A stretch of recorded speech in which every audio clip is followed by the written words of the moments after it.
Thank you, everyone, for attending our September meeting of the Astrobiology Science Communication Guild. Good to see a bunch of you here who I've seen before and a couple of new faces as well.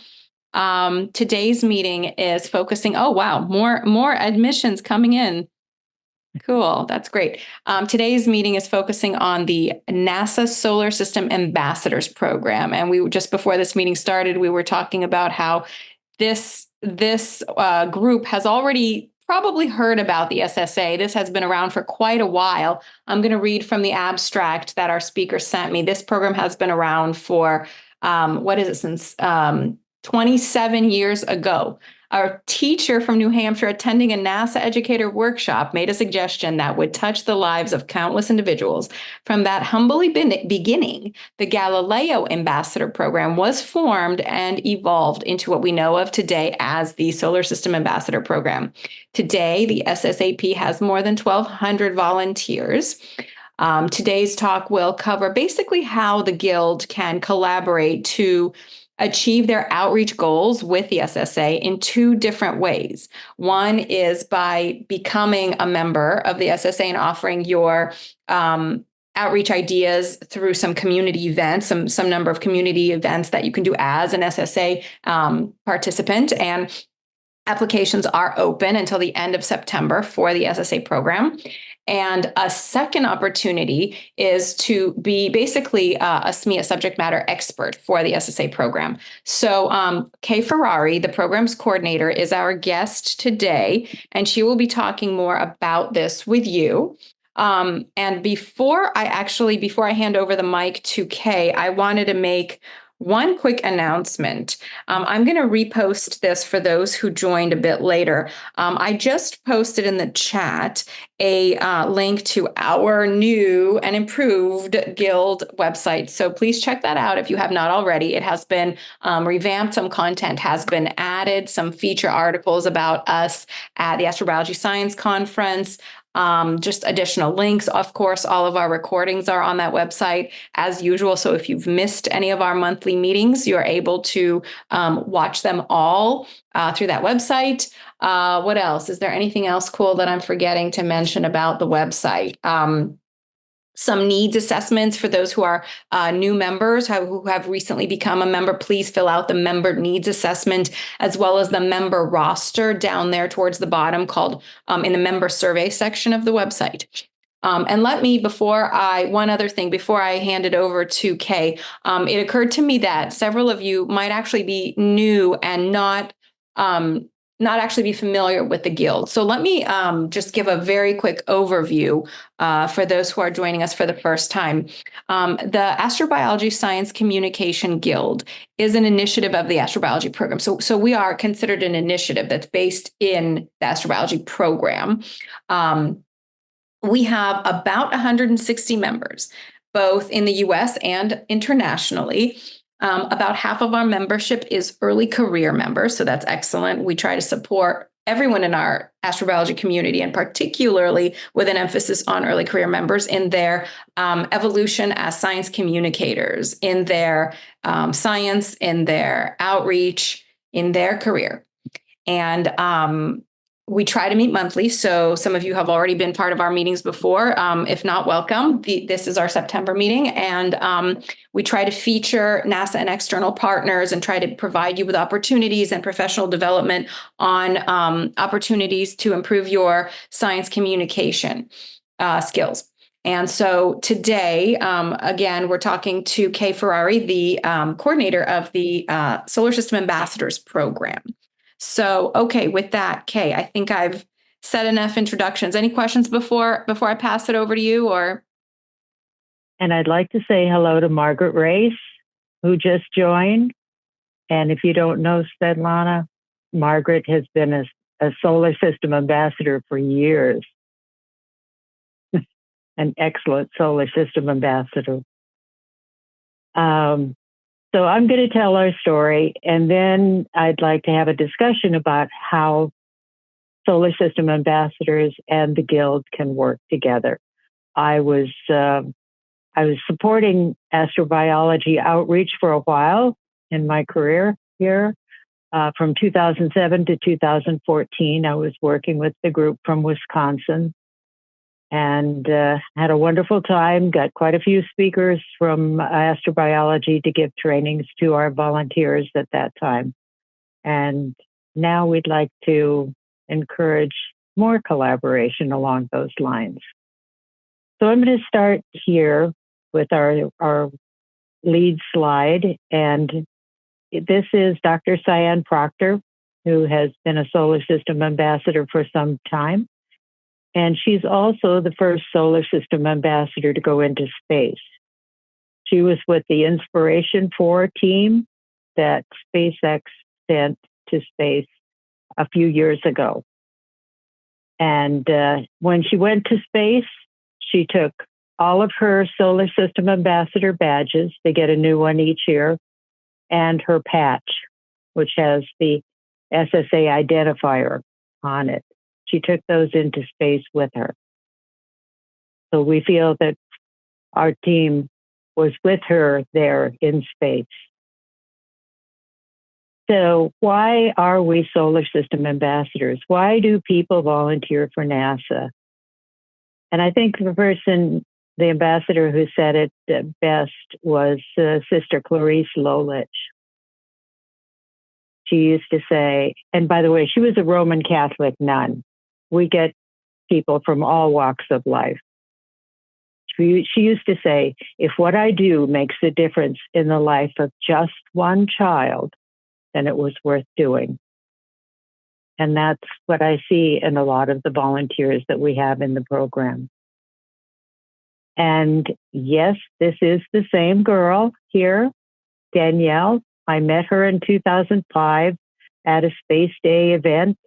She was there with her grandfather, Solar System Ambassador Gene Zajac, and she is now an engineer. She's not working for NASA, but because of Solar System Ambassadors and her wonderful grandfather, she was inspired to go into engineering. And here's another one. And Hillary knows part of this story. This is Rachel Kroniak here. Rachel was 16 when she met Laura Jean Checky at a Solar System Ambassador event. She was undecided about what she wanted to do, but in talking with Laura Jean, she figured it out that she wanted to be a geologist. And Laura Jean mentored her through high school, through college, was there when she defended her PhD thesis. And shortly after getting her degree, she applied for a postdoc position at JPL, which she got. And after that year was up, they hired her permanently, and she is now working on the Curiosity and Perseverance rover missions. And I include this story because I think this is what each one of our volunteers hopes to do one day, is to inspire somebody who goes to work for NASA. That's the ultimate goal of the volunteers we get in our program. And we're seeing, after 27 years, we're seeing that happening. And we also have solar system ambassadors who are now working at JPL or working for NASA. So our program is, while very simplistic in its format, has very complex outcomes, which we're all delighted to hear about and learn about and share with others. So how did it start? In the beginning, it actually started with a teacher from New Hampshire who pitched the idea of a volunteer program to Leslie Lowe's, who was the Galileo EPO lead for the mission. And she liked the idea, and the two of them made it happen. Tom applied for the first cohort. He was selected. And I think there were about just a handful of others that were selected at that time. Two of the original ambassadors, the original Galileo ambassadors, are still with the program after 27 years. And 38 other ambassadors who either started as Galileo ambassadors or as solar system ambassadors before 2000 are also still active in the program. But going back to the Galileo Ambassador Program, in 1999, the money was running out. So what do? What did Leslie do? She contacted other solar system missions and said, would you like to chip into this? Let's make this solar system ambassadors. And they did. And they offered me a job as a coordinator in 2000. I had been working in outreach for a number of years. I was the tour guide at one point at JPL. I ran the Speakers Bureau. I helped with events, set up events on lab. I did field trips with kids, all sorts of things. So I took on the position, and there had been a reorganization at JPL. So we were kind of starting over with this. And what were we going to do? So we all got together, the advisory council, which were the other outreach leads, and we worked out the basic operation models for the program. So we thought, well, we'll see how things go. And, we worked it out. We got some more people in the program. It was growing. And in 2002, we formalized the program with the people at NASA, JPL, and Caltech. And because there were only two of us, myself and a part-time student webmaster who, by the way, was able to use the work that he did on building a database for us as a project for his education, for his class. His professor allowed him to do that. And that's how we got started. So here are some pictures of the early events that were done by the ambassadors. By the way, our minimum age for ambassadors is 18. We can only work with adults. We can't work with minors. But there's no upper limit. And this gentleman here was 100 when he was doing this event at an assisted living home where he lived. So we've got people from all walks of life, from all cultures. You have to either be a U.S. citizen or you have to be a citizen of another country living and working in the U.S., serving U.S. audiences. We also have ambassadors at consulates and military bases overseas. So we have ambassadors in all 50 states, in most of the territories, and they know their audiences and they know how they want to get their information. And I always appreciated Jeff Rosendal's comments. He was one of the first headquarters people who recognized solar system ambassadors and was supporting it. This is what he said about the program. This is a grassroots effort. We're going to plant the seeds and see how far they spread. And it certainly did happen over the years. Okay. So in 2016, we had a change, a very significant change. That change, it was that we were no longer struggling for funding. The Science Activation Team, or SciAct, saw the value in the volunteer program and decided to fund us as infrastructure. So 16 years after I started with the program, we finally had secure funding for it. And now we have a couple more team members, one of whom is here, Rachel Zimmerman Brockman and Amy Meyer. And they're also working with us on solar system ambassadors. So, and the goal was slightly changed.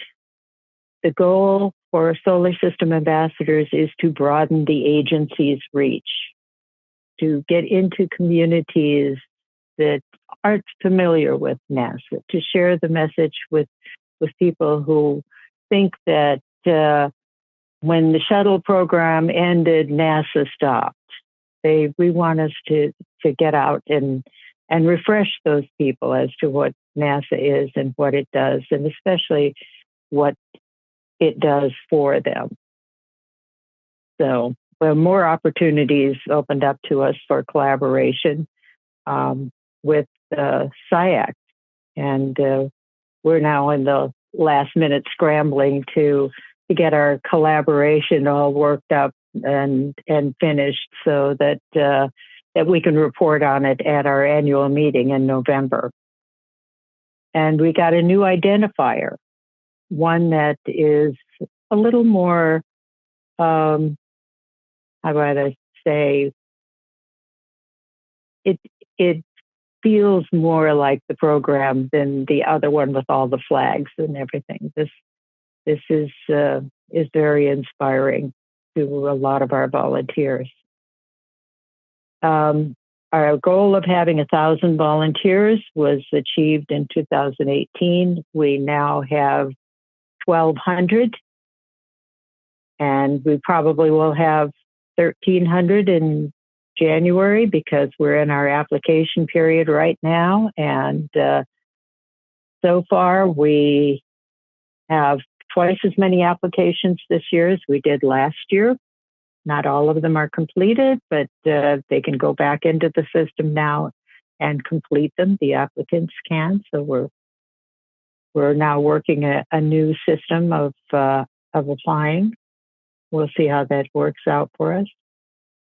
So what's in it for the future, and what do we look for when we are collaborating? Well, trainings for one thing. And we've done this since the very beginning. The first training for ambassadors was done in 1999. And for those of you who were around at that time and can remember what online trainings were like, it was a little challenging in different ways, but we got through it. And we have done all of our trainings. In fact, the 25th anniversary celebration that we had was done by webinar. We have people in 12 different time zones, so it's kind of hard to get them all together at the same time. But we can. We have a better chance of doing it with webinars and online activities. Through the years, NASA has seen the value of the volunteers, especially since they're out in different areas locally. They can, they noticed that these were very, they were knowledgeable about NASA, and a lot of times in areas where they were going with exhibits. So after a while, we started supporting NASA traveling exhibits with ambassadors. And the most recent one was the Europa Clipper Roadshow. And that is still underway. They've got one more stop to make before the roadshow is over. And it's a win-win situation on both sides, because if you're traveling with an exhibit, you have more help if you can bring some local people in. The local ambassadors know the audience because they've been working with them, so they can give you suggestions on what is of interest to this group, what to focus on. And the ambassadors in turn learn more about the mission from the people who are working on it. And indeed, all of the trainings that we've done, we have brought in the people who are working on the missions to do the trainings. So We support events with schools where there are competitions, and oftentimes our volunteers, they're doing the groundwork on these competitions or robotic competitions and other things. And they want to get a speaker, they want a guest speaker. So it's not going to be an ambassador. They're trying to get somebody who's actually working in the field. And that's an opportunity for collaboration as well. One thing that I didn't put in here is how many people our ambassadors have reached over the years. And for in-person, one-on-one contact, where you've got a group of people in a facility, they've reached more than 16 million people. But we also allow them to spread the word indirectly. If they have newsletters, if they do online virtual programs, if they write for a newspaper like B does. This is B from Georgia, as she's known. And I took this picture at one of our open houses. She'd come out to help at a JPL open house. And each day she works, I put her in a different place. And when she goes back to Georgia, to a small rural community outside of the Atlanta district, she writes an article on each day she worked at open house at JPL for the local newspaper. And she's been doing that ever since the landing of Spirit and Opportunity, the Mars rovers, in 2004. So for 20 years, she's been writing a biweekly article for her local newspaper. And one year I was calling references on our applicants. And I was talking to a woman at the radio reading service in Georgia. It's an online service that provides recordings of volunteers reading articles from newspapers, magazines, the periodicals that come and go very quickly. And as we were ending the reference call, she said, "Now, do you know this woman in Milledgeville?" And I said, "You mean Beati Shogala?" And she said, yes, that's the one. She said, she writes an article, she writes for the local newspaper. She said, her articles are so popular with our clients that they want us to get more NASA content. I said, does she know about this? She said, probably not. So I get off the phone. I immediately call B. I said, did you know that your article goes out on the Georgia Radio reading service? She had no clue. She had no clue. She did not know that was happening. And I thought back on Jeff Rosendal's comments. We're going to plant the seeds and watch them spread. And this is one of the best examples of how ambassadors get that message out into the communities. The circulation for B's newspaper is 8,500. The clients at the Georgia Radio Reading Service, an additional 30,000 people that she didn't even know about. So questions, suggestions, all are welcome. And I want to leave you with this. Solar system ambassadors aren't in it for the income. They're in it for the outcome. And I want to thank you for allowing me the privilege of sharing that message with you. And I am open to any suggestions and any questions that you have.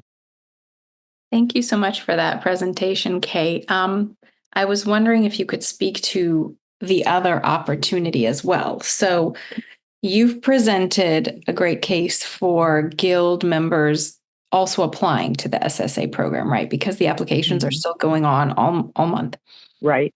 If they would like to offer their expertise in astrobiology in other ways, Can Yes. you talk a little bit about what we discussed, opportunities for reviewing the applications, opportunities for maybe helping solar system ambassadors create talks and other content, and any other opportunities you can think of that fall into that second category? Yes.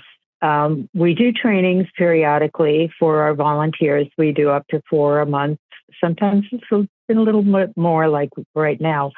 And those trainings can be on a specific mission, like we did in Europe, a Clipper training, but it can also be on information that can be supportive of people who are interested in certain topics.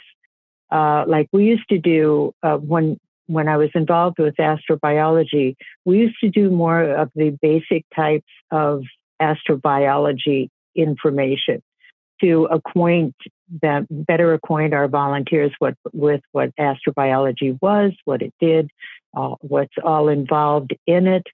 And they found that very useful. We provide also trainings on how to create certain types of presentations, and it's whatever we find them saying that they're interested in, we want to provide that training for them. The series that we've had recently has been with the Scope group, and they have provided heliophysics trainings, basic trainings on different aspects of heliophysics. And that has been very useful. Our volunteers have enjoyed that series. They're getting a lot out of it. I'm noticing heliophysics popping up more in the presentations that they're doing, the events that they're holding. So that is very useful. And Hillary's very happy to hear that because she's the evaluator on that project right now. So yeah, we're going to have some good numbers for heliophysics. Big year, Hillary. Very good numbers. So anything like that. We even had Aaron Gronstall give a talk about his graphic histories. He told us they're not graphic novels; they're graphic histories. So that was very entertaining. We enjoyed that. So anything like that you could think of, and supporting if you want, if an ambassador needs to have a special SME come out for a big event that they're hosting, and they're not going to be the speaker. If you're interested in that, yes, we would love to have you come out and collaborate and join us. We collaborate with museums. We collaborate with other facilities like that, with other groups.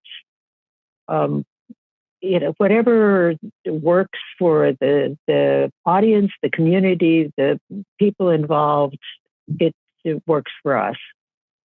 But I should say too that even though we are so fluid in the types of events that you can have and all, ambassadors still have to follow all the rules that NASA employees do.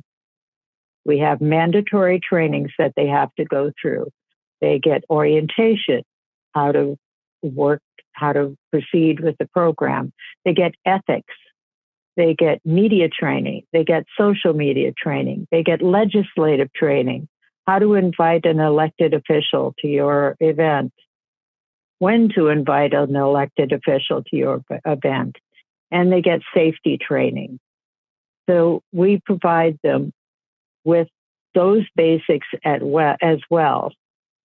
So they have that foundation before they go out and do their first events. And all of those are handled remotely by webinars as well. So I'm really interested in the questions or comments or suggestions that you may have for how we can work together. Marge, I see your hand is up. Go ahead. Yes, Margaret. Yeah, I don't exactly know when I started, but it was long ago when NASA was beginning to plan some of the Mars sample return missions, which you may hear in the news now. So a lot of times things don't go as planned. And I met a JPL person, Sandy Dawson, who then introduced me to Kay Ferrari. And I was a mom with 2 young kids.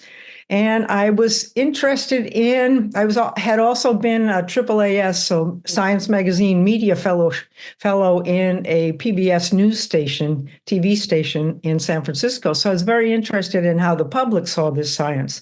I can say that by working with the ambassadors, not only did I get resources about the mission and the astrobiology as that came along, but there's real attention to fitting with national science standards at the different levels. So sometimes, you don't bring something with mathematical equations when you're going into the 4th grade. You're just talking about what are the planets and what's their order from the sun and what the heck's the Milky Way or something like that.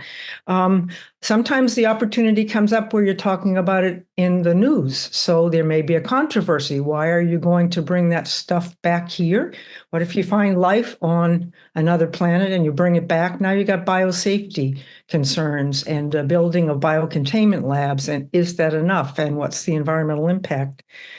I find that it's really good to talk about career paths because I'm a marine biologist by training, and by working on these missions, I could make a joke of it. My field work, my PhD was done in San Francisco Bay on mudflat snails that came across the country on the Transcontinental Railroad. So here we have a new technology with impacts that nobody thought about.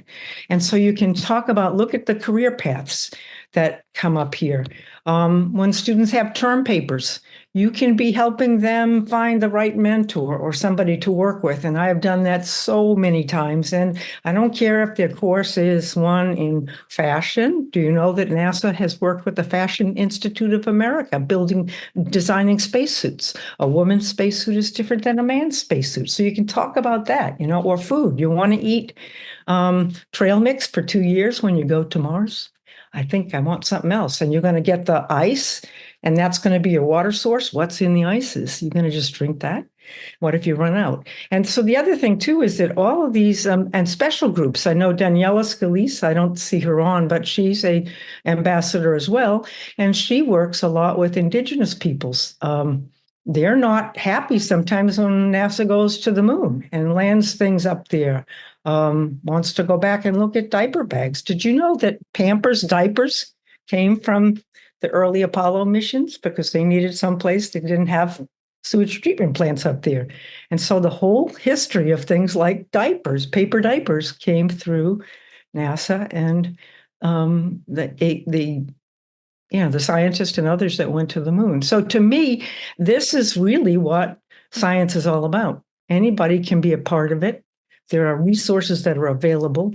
There are people you can consult with, and it touches on everything, even including religion. If we find life out there, what does it mean to a Buddhist, to a Christian, to a Jewish person, to a pagan? All of these things are very legitimate questions, and it's not to go in and try to convince anybody. It's to go in and say, here is what NASA's doing, and here are the people behind the scenes that are asking these questions that are important to everybody. And it really works at different class levels, for sure. So thank you, Kay. Without you and your program, a lot of outreach wouldn't happen. Thank you for those stories. Margaret has been a trainer for us, too. She talked about planetary protection for our volunteers. Yeah. Hey, that brings me to the next question I had. Oh, I see another hand. Go ahead. Go ahead, Mark. Hi, I'm Mark Schneegert. I'm a biologist from Wichita State University and do a lot of astrobiology work with planetary protection. And I just wanted to echo one of the comments that Margaret made about everyone being part of space. We run a course called Interstellar Seminar, which is free for everyone who wants to come, wichita.edu/space. You can find us there. And one of the things that we do is kind of space for the rest of us, for the people who aren't engineers and scientists and physicists and business people nowadays. You're going to need archaeologists. You're going to need weavers. You're going to need writers and poets and songwriters to put those experiences into context. And we need to have more of those people at the table. If it's just the business people and the scientists, you are not creating a new civilization on Mars. We're not bringing a piece of the Earth with us. We're not bringing Earth civilization with us. We're creating a new civilization with different pressures, different goals, different lifestyles. And so we really need to have everybody at the table. And I think that just opens it up even beyond STEAM. I think it opens it up to everybody. So thank you for that comment. Thank Mark. you. And let me bring it back to this group. I'd love to ask. May I please? I just want to make a comment on what Mark just said. Ambassadors and anybody actually who's in this can take advantage of the situations that they're in to personalize the message. One of my favorite stories from the time I was a tour guide at JPL, I had a women's club come in one day, and we went up to the high bay. And when we went to the high bay, Cassini was in there, the Cassini spacecraft. And at that time, the blanket makers were there cutting the patterns to make blankets for Cassini. Women's club. And they're looking down at that and they're saying, one of them said, well, that looks exactly what I do when I'm making slip covers for my couch. And I said, that's exactly what it is. They're making blankets to cover this spacecraft. And all of a sudden, you should have seen the eyes in these women. They were just astonished. But one of the most heartwarming points of that story is that one of the women was an actress who played Beaver's mom in Leave It to Beaver. The ultimate housewife of that era was in the room with a group of women connecting with spacecraft. It was glorious. They were taking pictures. They were having such a great time. So yes, take that opportunity whenever it comes up. And that's what we look for in the people that we want to be our volunteers. They see those moments and they catch them and they make use of it. It's wonderful. Sorry to interrupt you. No. These are great tips. That. Yeah, no, thank you for the tips for the application process. No, this is all great and great sharings. Thank you all. I wanted to bring it back to members of this Astrobiology Science Communication Guild community specifically, and how exactly can they offer expertise? So let's say one of our guild members is interested in, serving as a subject matter expert for one of the SSAs who has, an event in their community in Greenbelt, Maryland, where I live, or wants to be one of the reviewers of this round of applicants for the 2025 SSA cohort. Can you give us a bit more information on how our members can get involved in the different ways that they can get involved? For one thing, if I know of opportunities that are available for our volunteers, if you have opportunities, send me the details. I send it out to all the volunteers. If it's local in a certain area, I can send it out to the ones that are in that area. And we can get you the speakers you need or the people that you need to support.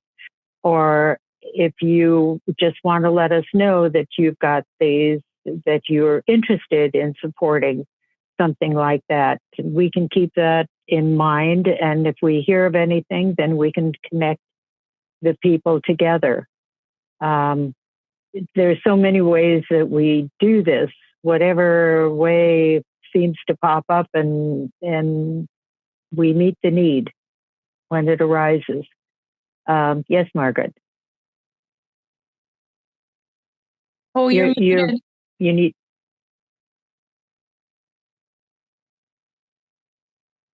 I was working I in just my unmuted you. Yes. Okay. I was working in my kids' classroom. And so if they were coming up onto a topic that would be about the planets or something, I knew I could get materials. Then I started working with the library as well. And I ended up working with them for a very long time because you can't always get the kids in a school bus to take them to the local science museum, but you probably can get them to go to the library, and they can do that on their own. So I would end up working with the librarians, and the kids would have, and the teacher. So the teacher might have them do a book or, a book report or something at the library. I would have work with the librarian. They might have Mars Madness. They set it up, or Mars Mars March or something like that. And so all the books were about space.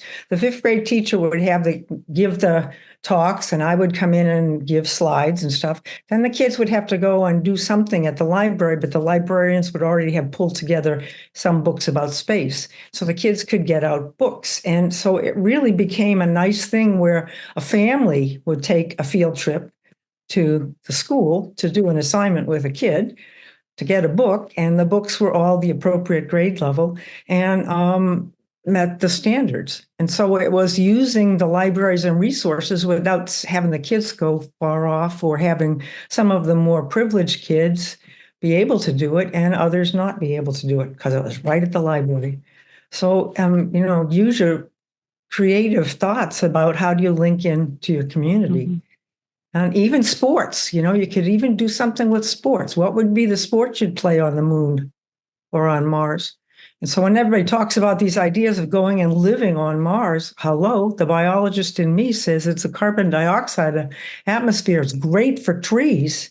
Oh, by the way, not trees that need warm temperatures. So you start to get them asking questions. So you really want to live for 2 years, and again, on trail mix and melted water? That's probably not going to be something we do right away. So you can get them to say their opinions too. Sorry, Mark. Yeah, but no, I connect with that. One of the things that I've been doing is going around my campus because I do want to create get rid of the Science from Interstellar seminar and have kind of a separate one that's just for everything else. And, originally we're going to make a degree or something and try to jam all these things in here and have costume design as a possibility and aerospace engineering. It was too much. And so I decided to let people just do what they do. And so then I would ask them what you do and what you've chosen to do for a career, how does that intersect with new space? And then how would you do it in space? So whatever you're doing, like sports or music, and how does that intersect with what we're doing, and what challenges would you have that you don't have here, or what advantages would you have by doing it in space? I mean, certainly you talked about, disadvantaged communities or people that might have a disability. A disability on Earth may be a super ability in space. Things that we consider problems here, both emotional and physical, may be just what you need out there. And so it just makes people think about safe spaces and careers a lot differently. Yes. Rachel. Yeah. I was going to say that an example of one of the ambassadors who actually lives very close to Margaret, John Panagos. He teaches at a Title I elementary school in Oakland, California. Several years ago, he came up with the idea of having an after-school astronomy club for fourth graders. Well, not too many people think about that, but he went ahead with it. And he taught them, about the skies. He taught them about telescopes, but he had a goal at the end of this. At the end of the year, these kids put on a star party for the school. Something very simple, something very basic, but they led up the teaching, the classes after school led up to this.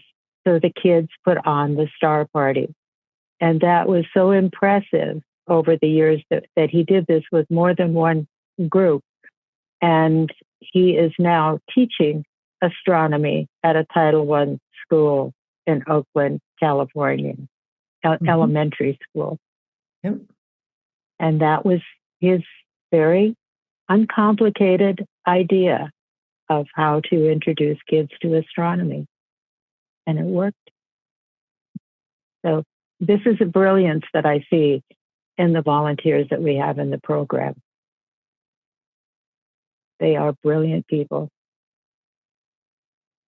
So, Kay, there's some questions in the things. chat that you might want to see. Yes. One of them is there a process or a form that a subject matter expert can fill out to let ambassadors know that they are available to help with a specific topic?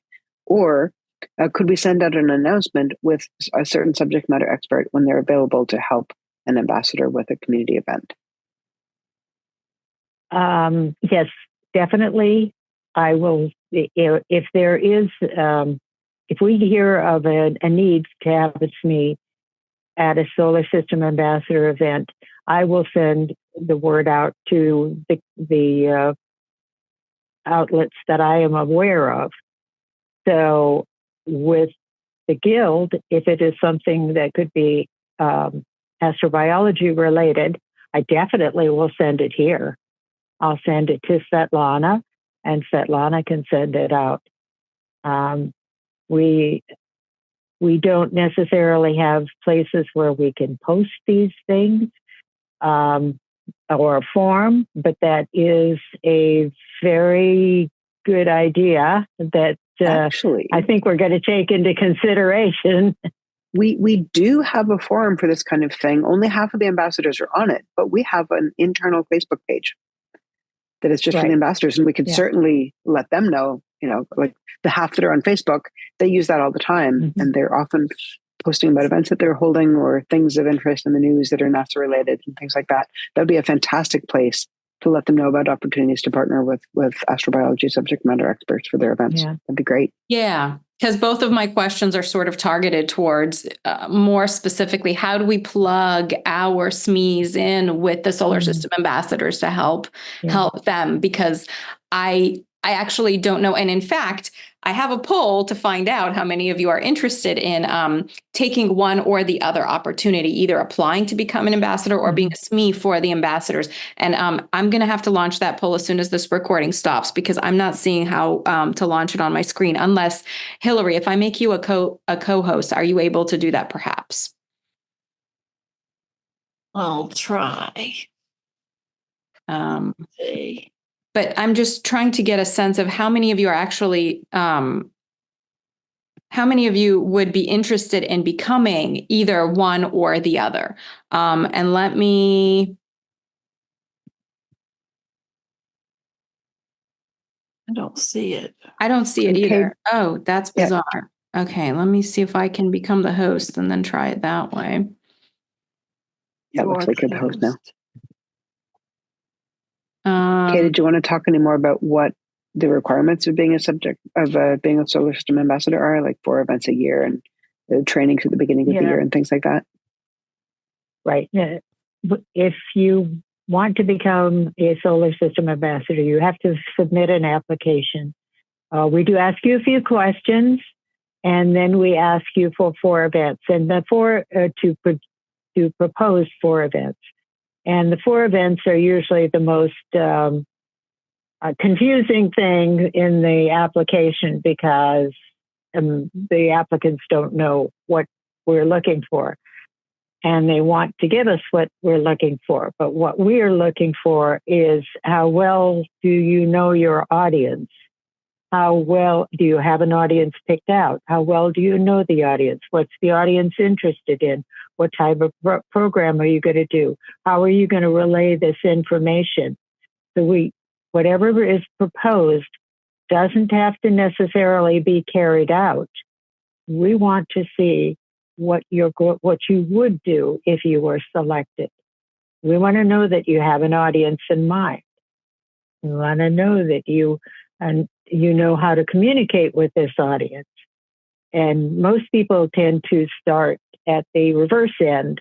You get the subject first, and then you figure out the rest of it. Well, just flip it, work backwards, know your audience, and then go that way. And that's going to give us what we're looking for.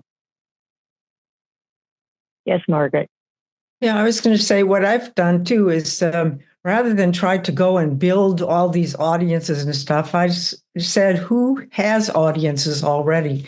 So Girl Scouts, Boy Scouts, the Osher Lifelong Learning, the Elks, the Rotary Club, they look for speakers all the time. And if I don't want to do one-offs, so I want to leave back something for them to think about. So if I just even get 2 or 3 other speakers involved and say we can do a series that look at what are the issues with, how does what's the definition of life? And I can go into history and talk about how when Columbus went to the New World and brought back indigenous peoples to Spain from South America, he was bringing them back as a gift for the king. And he put them in a zoo cage. He put them in zoos so people could see them. Well, okay, that was in, 1500s, and we don't look at life that way anymore. So you can bring kids through history, and you can use history to say, okay, we didn't even know the planets were out there. We didn't know the size of the universe. So you can go on any avenue that you want, and even something like discrimination and the way we treated slaves and stuff like that, and literally what's the definition of life. And so you can go in it through the history part, the math part, the science part, even the ethics part. So I like to just say, what is it that these different groups want? And if I come in and do 2 or 3 in a row, they're happy because they get a free speaker, 2 or 3 speakers in a series, and have a nice discussion. And that's the one exactly to link with the library, for instance, or some local coffee shop who might be, the location for these things. Yeah. And that's what the SCOPE team did with heliophysics. They got 4 postdocs together who have talked on different subjects, and they gave us a series, and it was very successful. Yeah, as a training. So, yeah, love that. We use it, we do it. Yep. All of the above. So, and any other questions or suggestions? Keep those resources coming. The posters and things like that. No, they're serious. Yes. Just to have that as a take home, people remember where they got it. Oh, I know. That's why we're going to more of the smaller ones, because we want to make sure that they get home and they don't end up in the wastebasket at the exit door, like posters do, the big posters. But the trading cards that we've been making fit in your pocket. You'll get them home. So, yeah. Okay. Well, in the interest of the few minutes we have left in this meeting, any final thoughts or questions? At least on my end, Kay and Rachel, definitely keep me in mind, or if you have any specific needs from our community, definitely I'm happy to be the bridge between the two. And if you need, like we discussed, Kay, reviewers or folks in the local communities in a specific area to help out with an event, please let me know, and I will help plug you into our community of experts and resources as well. Well, since we've spoken, I really would like to do a series with you, a series on astrobiology, the basics of astrobiology. Reminds me of when I used to go to SciComm the day before the conference. They always had chemistry for non-chemists, and those workshops there that you could attend to give you a better understanding of what others were doing in the field. So, yeah, I think that would be very helpful to our volunteers. Yeah. I think what I've seen works well. What works the best is when you have a very specific need in a certain location, like, hey, AbSciCon is in, Providence, Rhode Island, for example, as it was this year. And we have a need for somebody to do, a course on chemistry 101, chemistry for non-astrobiologists. the week before the weekend before the conference for, that could be an example of an event, and you can give me that information and I can pull my community. So the more specific, the better, definitely. Yeah. Okay. Well, very specifically for our volunteers, after they probably in, or the early part of the year, but not January, after we get our new volunteers settled, I'd like to do the basic series for our solar system ambassadors, so they have that information. Mm-hmm. I think especially with the Clipper mission coming up, that this would be very useful. Definitely. Yeah. I was going to say too, don't, so you look at it, sitting inside of NASA and JPL, and you think about it from what's the mission coming up. I'm thinking about it. So I got a contact from a solar system ambassador who is putting together some materials for Palo Alto Airport Day. And they were going to just, show airplanes. I want to have a table with STEM stuff right beside an airplane. My husband flies. And so I'm getting all this stuff from the solar system ambassadors and from NASA, and I will have posters and cards and whatever else I can give and have some cool stuff there. And I'll just be there from 10 to 2. Big deal. So it's kind of a fun event. It isn't, they go to the airport thinking they're going to see airplanes. They didn't think they're going to think about going to the moon or taking a rocket. So there's a surprise that comes with it. And so the resources that we have are so nice to be able to build what you need locally. Okay. Yes. Well, thank you again, Rachel and Kay, for all of this great information. You've definitely inspired a bunch of positive feedback in the comments that I'm seeing here and in the poll. So it looks like you may get a few applicants and or SMEs. So I'm happy to have made this connection. And we look forward to hearing more from you in the future. And please keep us in mind.